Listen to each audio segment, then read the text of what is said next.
mesdemoiselles et messieurs. Je me présente Aliou Diédhiou, je suis physicien de formation spécialisé en énergie solaire, matériaux et systèmes. Par ailleurs, coach en développement personnel et leadership. Auteur de 2 livres, notamment Les clés de la réussite, qui parle en personnel, et d'un autre livre qui parle d'un autre aspect très important. Aujourd'hui, on peut dire sans doute que beaucoup de gens, pour dire pratiquement la majorité des gens, aimeraient avoir un grand impact dans l'évolution de l'humanité.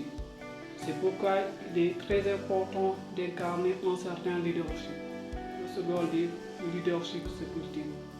Ce livre énumère un ensemble de qualités que tout bon leader doit incarner afin de guider les gens vers le droit chemin, de pouvoir évoluer ensemble vers la planète réussie. L'ensemble des qualités qui sont évoquées sont très importantes et complémentaires, mais il y a 3 sortes d'héros. Il s'agit tout simplement de la confiance en soi, la base du développement personnel et du leadership. Parce qu'en réalité, on ne peut pas influencer d'autres personnes si on n'a pas la capacité d'influencer soi-même. C'est pourquoi la confiance en soi est très importante.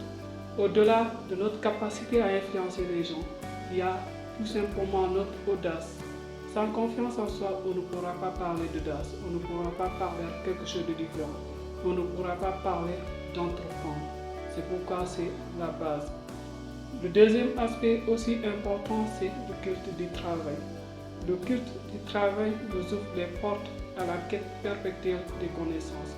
On sait que les connaissances, c'est de l'argent, les connaissances, c'est du relationnel, et ainsi de suite. Donc, avec le culte du travail, on peut très facilement réussir. C'est en ce sens que Albert Einstein a dit quelque chose de très important. Il disait, la réussite c'est 90% de travail et seulement 10% d'intelligence. Et chacun est un. Il disait, et Jim Quick en a parlé en disant qu'il n'y a pas de bonne ou de mauvaise mémoire, il n'y a que des mémoires entraînées et des mémoires non entraînées. Donc c'est une question d'entraînement.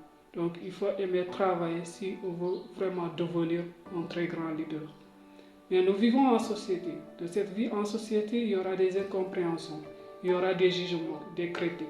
Donc il ne faut pas avoir la phobie des critiques. C'est cette raison qu'il va falloir apprendre à les classer à travers une technique qui a été élaborée spécialement pour cela, notamment la paire, qui permet non seulement de classer les critiques, mais aussi de savoir prendre de bonnes décisions.